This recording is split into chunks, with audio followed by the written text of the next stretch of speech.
Hello, good morning. You're watching Breakfast with Bill Turnbull and Kate Silverton. Tony Blair accuses Gordon Brown of being difficult and maddening as he sheds light on their power struggle for the first time. Plus, making your own electricity and making money. A record number of people have installed these things, solar panels, to their homes. We're going to be explaining how they're making cash and indeed how it all works at around 10. More and more of us, it seems now, are returning to renewable energy to try to cash in on government rewards for people who generate their own power. Last month, more than 2,000 homeowners had solar panels installed on their properties. That's a record number, and it's because there's money to be made, not all green. Phil Lavelle is in Loughborough to explain. Yeah, morning you too. A lot of money to be made, but the question is who gets that money? Because there are essentially two ways of doing this. There is the method used by this homeowner. Basically what he did was he bought the solar tiles himself, paid the initial cost.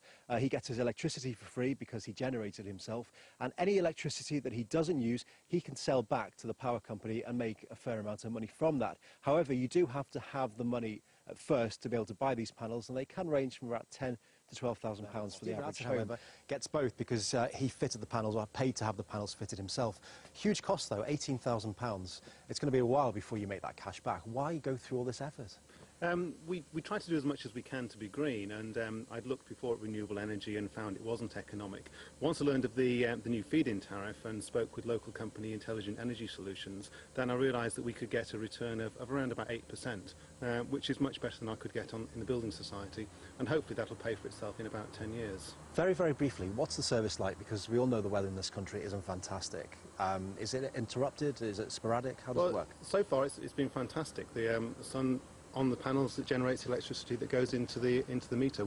In terms of using electric in the house, we notice no difference. Just seeing the grid, the meter counting upwards. It's marvellous. Great, thank you, Stephen. And a few points worth remembering from the Energy Trust. First of all, if you're considering this, you have to make sure that you are in an area where you at least do get some sunlight. Your house isn't